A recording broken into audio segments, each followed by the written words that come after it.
Hey guys, my name is Dolph, and this is my mains Kakul-Saydon run from this week. I run it with 3 friends of mine. 2 of them don't really play the game that much, so only my character is pretty juiced, but the others are like 4x3 plus 1 or plus 2, working on the 5x3s. So yeah, we are not that juiced, but my main character is pretty juiced. If you want to see my character, then you can check the pinned comment in the comment section. There will be a link for my full build and all the stuff.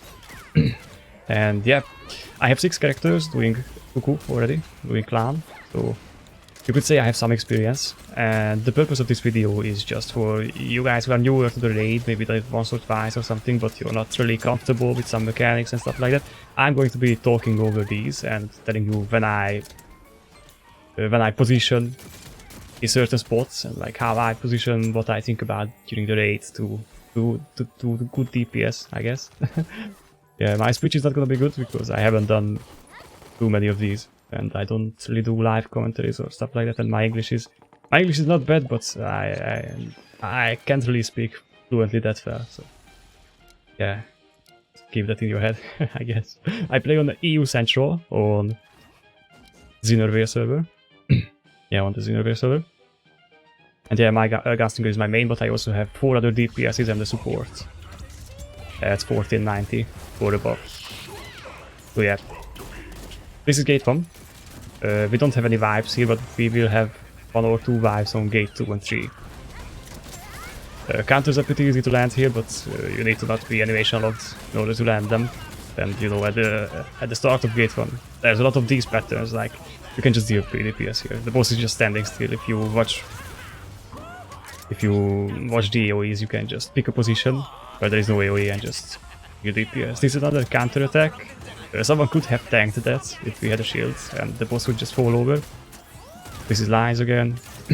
If you see the first set of lines, then you know what the next is gonna be. So if you reposition fast enough, you have like 2 seconds or above to deal 3 DPS. Here again, you can see the hula hoops, the flame circles appearing before they actually start doing the AoE.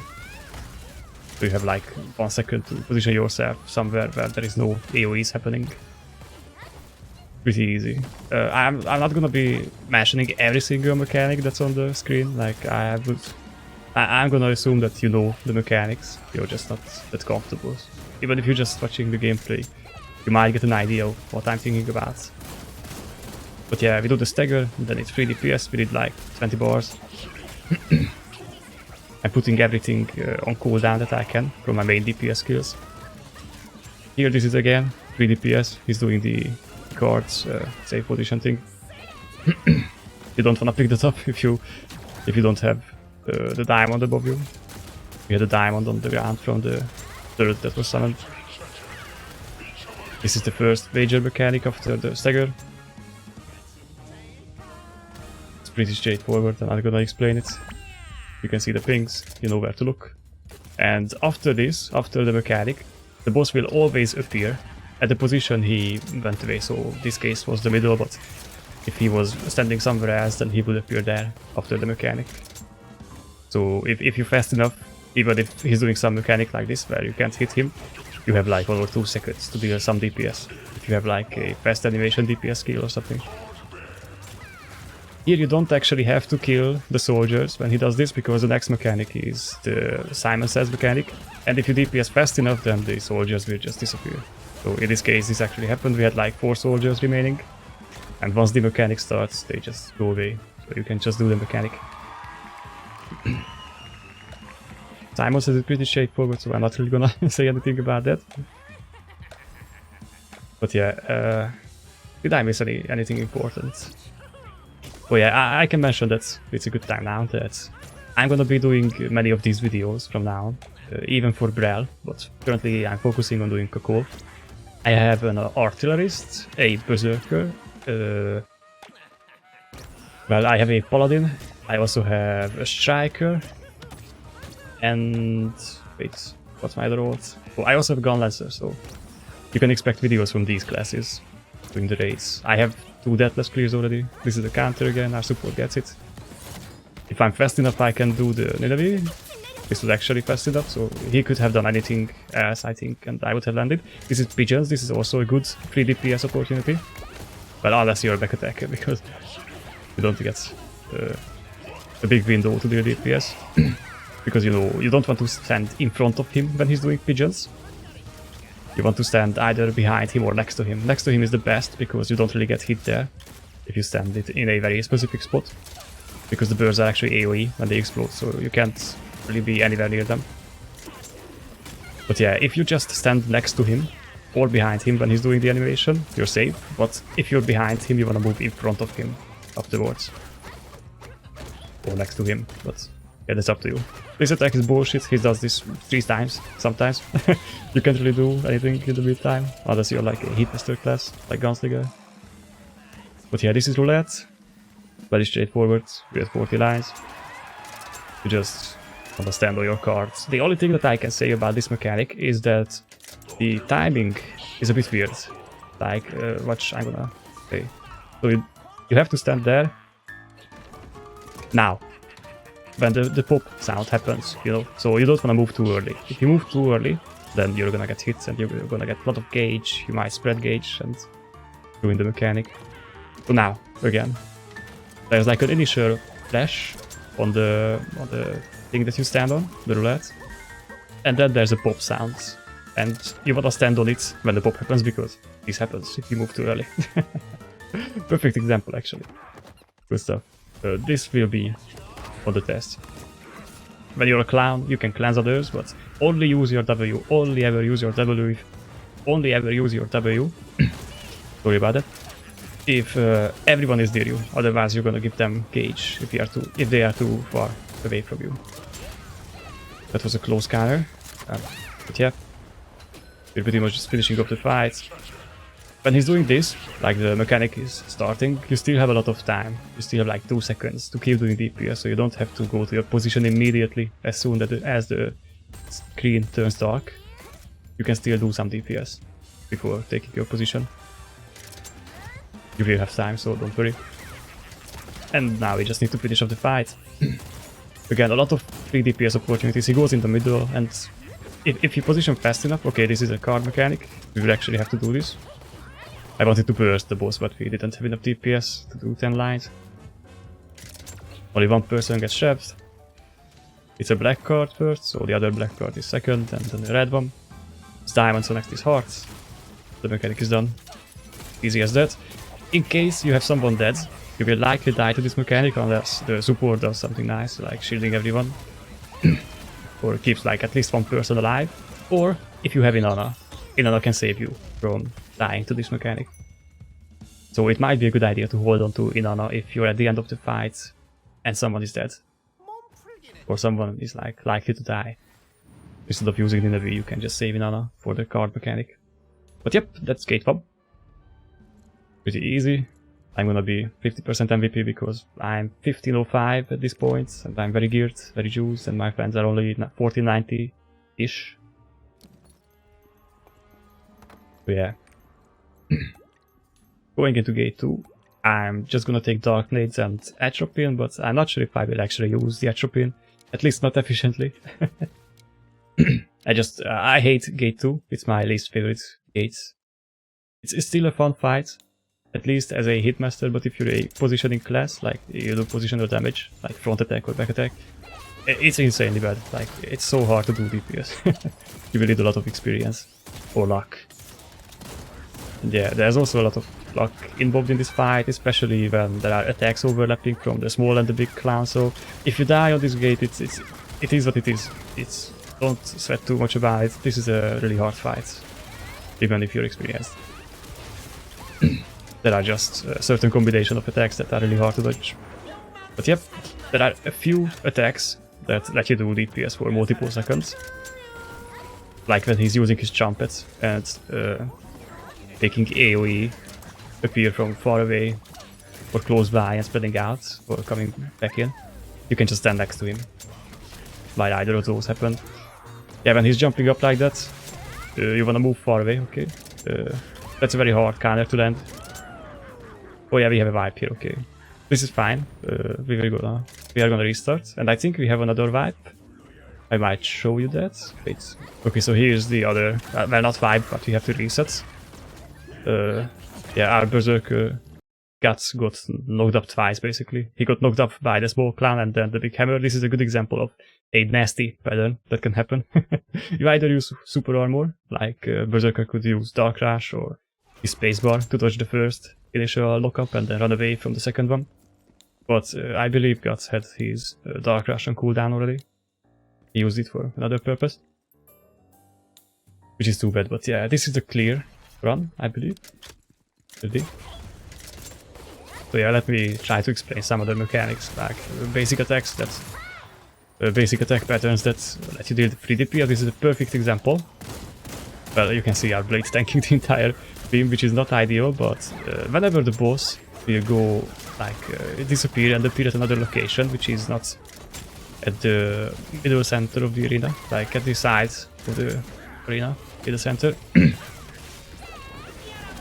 Like whenever he appears in a random spots, he will do the laser attack, that laser beam. And that's a perfect example of 3 DPS. Because he's gonna do the beam for like 3 or 4 seconds.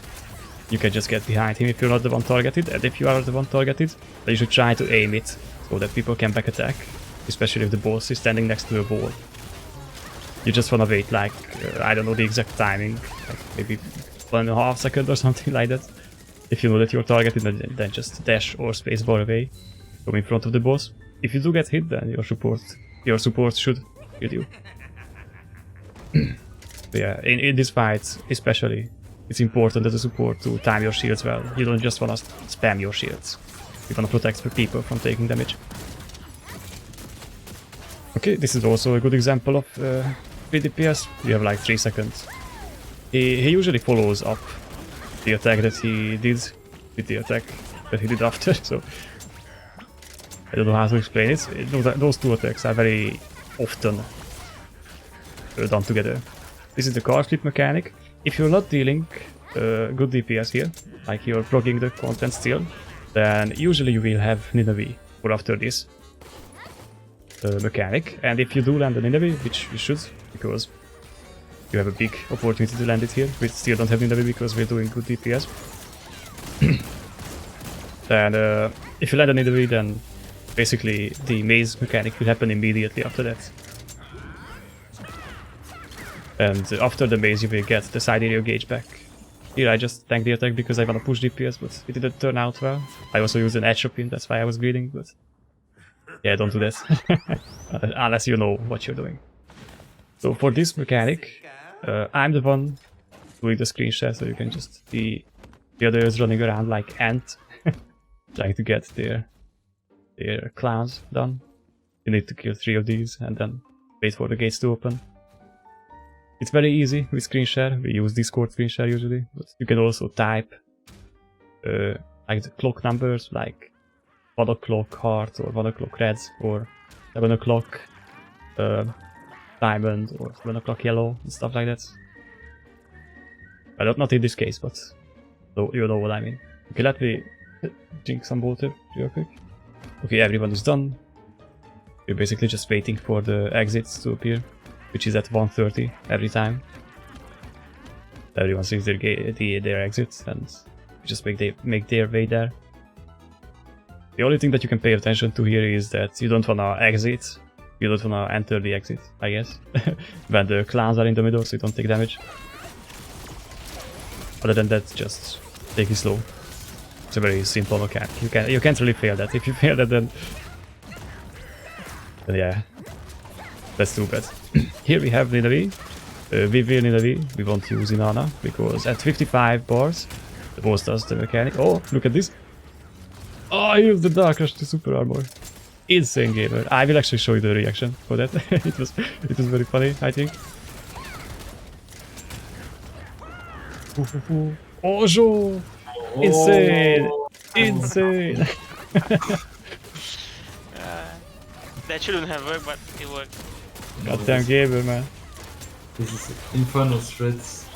But yeah, at 55 lines, the mechanic happens, where you need to run around the boss, the stars appear, so you wanna be prepared for that.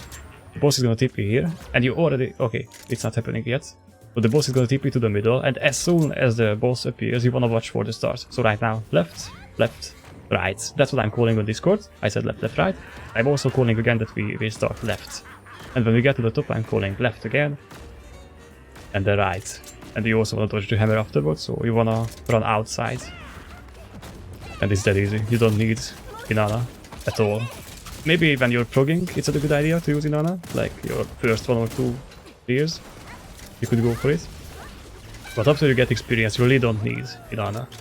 You can just use Inanna for the actual DPS at the era or the last mechanic.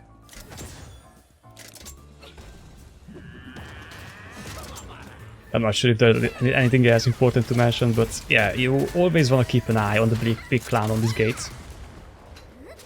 This we can't counter because we already countered recently. But yeah, these counters are actually extremely important to land in this gate because they are very polishing. If you miss counters, people get feared, people get CC'd, CC chained actually, and they can like get locked into a wall and then get knocked off by the big clown. So yeah, there are some very nasty patterns. And if you land counters, they can save lives basically, very often. But yep, that's K2. I think it's the hardest part, honestly. Like K2 is by far the hardest if you're not that experienced. If you're experienced, then Gate 3 is probably harder. If you're not too overgeared, if you can't skip Mario 4 and you need to do all the mechanics, or even 3. But yeah, that's Gate 2. I am actually gonna skip the vibes on Gate 3 because we had 2 vibes, I think. Yep, this is gonna be the third try on Gate 3, and this is gonna be the attempt that we clear the gate on, so let's go. At the start of the fight, I'm just gonna use my Awakening because I'm using the Nightmare set. If I didn't have support, like not in Clown's case but anything else, if I'm doing a Guardian or something, I usually use Salvation for the extra attack speed. But I feel I'm crisp back on my Gunslinger, and I feel like if I have a support, that's more than enough attack speed. So I can just run Nightmare for more consistent DPS. Okay, this is not a good example of what you're supposed to do. We were a bit like burnt out already. You can see that everyone has a lot of gauge. But as long as everyone focuses, we're still good. Well, the Paladin and the Blade has gauge because they are doing Mario 1 and 2. So we wanna preemptively get gauge, but because Guts, the Berserker, is doing Mario 4 and I'm doing Mario 3, we're not supposed to get gauge this early on. But yeah, whenever Mario happens, I should be doing more commentary. So whenever Mario happens, as soon as the mechanic starts, you want to watch where the tower spawns. And the tower is usually gonna spawn, not spawn, but jump towards the middle. Not every time, but usually it's gonna jump towards the middle. So you wanna pay attention to not kill the tower so that the person who's supposed to enter Mario can get their gauge. But if you're confident that the tower is not gonna jump, then you can keep DPSing the boss just so you get to showtime faster. Or the next mechanic. And yeah, it's a good idea to just run away whenever the Mario starts. Just run away from the boss, try to pull the boss away so that the person who's supposed to enter Mario can like they can get their gauge easily. They don't get hit by the boss accidentally, especially if he's doing some big AoE attacks. You wanna help the person who's supposed to enter Mario. Like in this case, the tower is on the right side, so we can just stay here with the boss and keep DPSing. And let the person get the gauge and enter Mario.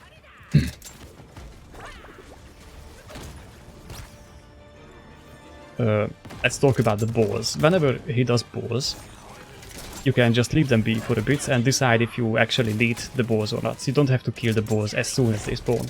It's actually a really good idea. It's really nice for the person who needs gauge. Or the people who need gauge. If there are some balls left in the arena. Like, you have a lot of time. You have like 20 or 30 seconds to get the balls before they explode and fear you. So usually you wanna see if someone actually needs the balls or not before you destroy them. And it's usually the ranged DPS's job to get the balls. If you don't have a ranged DPS, then you will have to kill them as melee. And you wanna go to the ball as a melee when it's still red. At least when the red is like going away, because as soon as the white aura around the ball appears, you still don't take gauge. You still don't get gauge from it, only when it starts turning red. So you have like this is a good example. It's red now, you would get gauge now. The ball exploded, but okay, on the bottom left you can see that it's white now and starting to turn red. As soon as it starts turning to red, you will get gauge. Okay, this is showtime. Very simple. I'm gonna use some poses. Some fun stuff. But yeah, what we do in showtime is we use Inanna and place the crosses outside, like the crosshairs outside.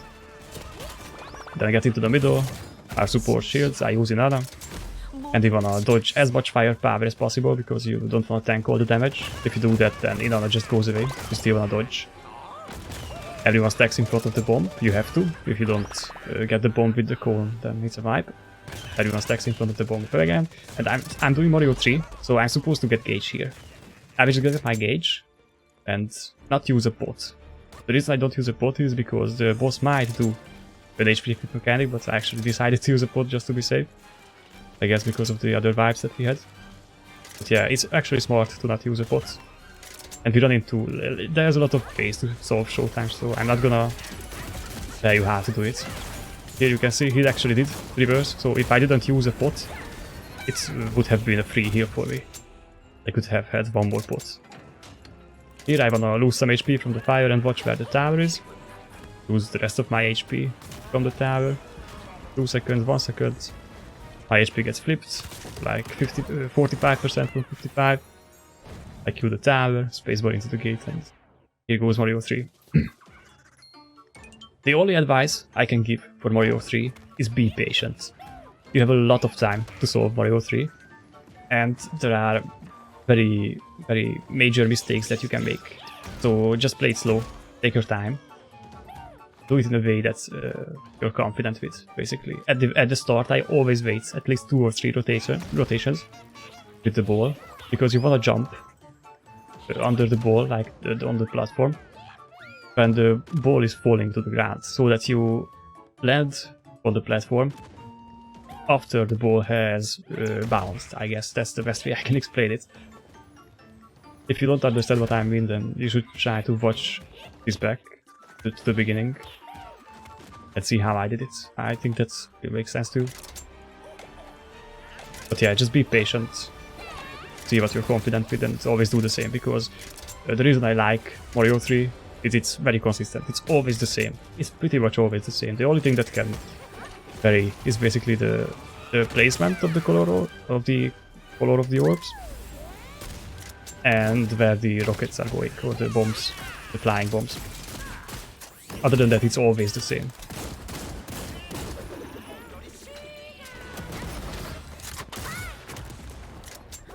Yeah. I'm not sure. It's hard to explain everything, I guess. It's hard to talk about 3 DPS opportunities here because there are so many mechanics going on at the same time. So the big thing about G3, the thing that people are usually scared of, is just entering Mario and doing Mario and not fighting, and also the curtain call mechanics. Like this whole gate requires either very good coordination between the players, so everyone needs to be experienced if you're not in the call, or if you're in the call, then it requires good communication, in my opinion. Like, you need to be talking that you need gauge, so the balls need to stay if there are balls, or you should say that if he does balls, please don't kill them because I need gauge, and stuff like that. So yeah, this is Curtain Call 4. The important thing here that sometimes divides the party or kills people is that people forget to pull the lever after doing the typing. We had that a few times happen. So yeah, don't forget to pull the lever after you do the typing. You can also, by the way, spacebar through hooks, but only if you go between hooks, I believe. This is an air phase mechanic, not much to do.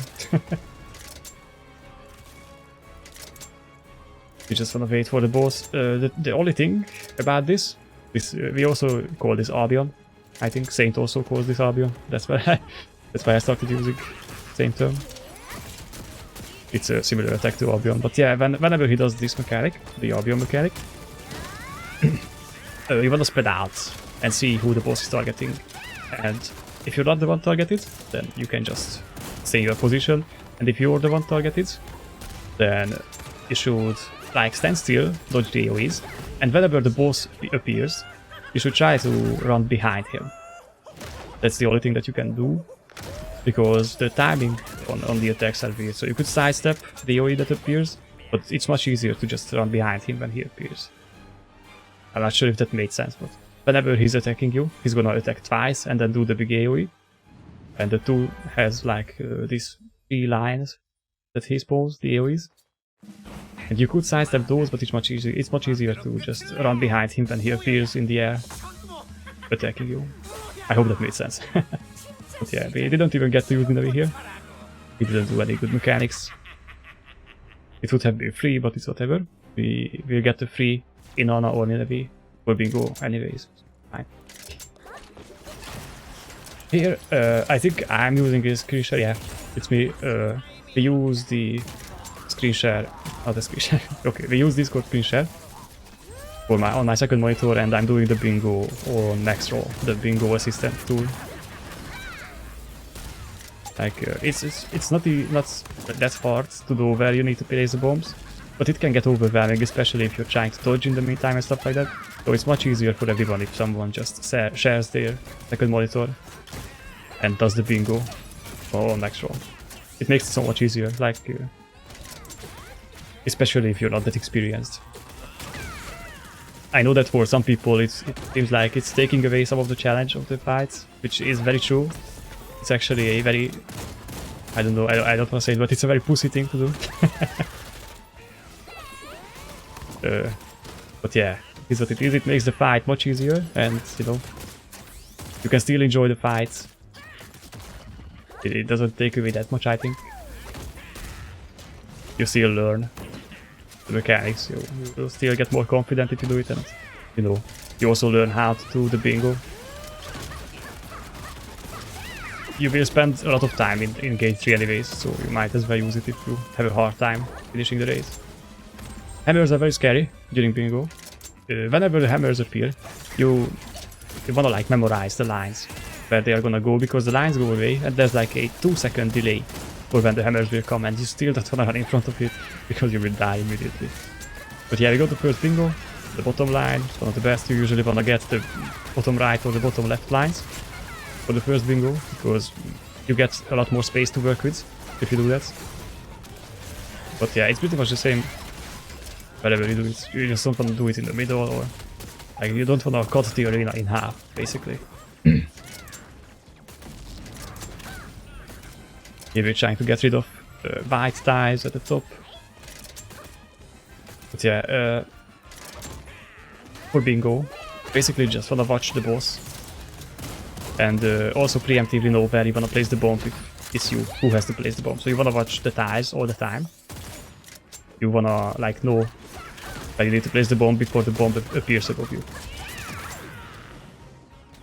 That's the big thing. That's the best thing that you can do in bingo, is know preemptively where you wanna place the bomb. Other than that, you should just try to play this safe, always, because, you know, if you do enough bingos, the boss will die. So you don't have to do crazy DPS, but of course, the more DPS you do, the boss will die sooner. So it's good if you know in which case what you need to do. Whenever he does this, the Medusa, oh, we're actually finishing the fight here. But yeah, when he does the Medusa, he will always, first he will, like, disappear and then appear at another location. And you can see the front back indicators, and if you're standing in front of him, you wanna look away. If you're behind him, you can do DPS freely, you don't have to look away, but yeah, that's just another free DPS opportunity. So if he appears, then you can just get behind him and do DPS, or if you can't get behind him, you should look away. But yep, that's Gate 3. I hope that this will help some people. I will be doing other commentaries in the future. I couldn't really talk about everything that I wanted, even though we spent so much time here. I will be doing more of these, and I will be doing more in-depth explanation of mechanics and stuff like that, so I hope that you will check out more of them, and I also hope that this will help some people. Yeah, I'm not sure which the next one will be. Maybe Artillerist. I would like to show my Artillerist gameplay. And yeah, other than that, thanks for watching, Make sure to like the video if you liked or if it helped you out. Don't forget that you can check my build in the pinned comments, and also if you want to see more content from me in the future, then make sure to subscribe to the channel. And also you can find the link to my Twitch channel in the description. I've been very inconsistent with live streaming and also uploads. I haven't been a good content creator, I guess, but I'm trying my best. So if you want to see more content and want to see me sometimes live stream, then you can follow me on Twitch as well. So yeah, that's it. Thank you guys very much for watching. Good luck with your raids, and I will see you all the next time. Bye bye.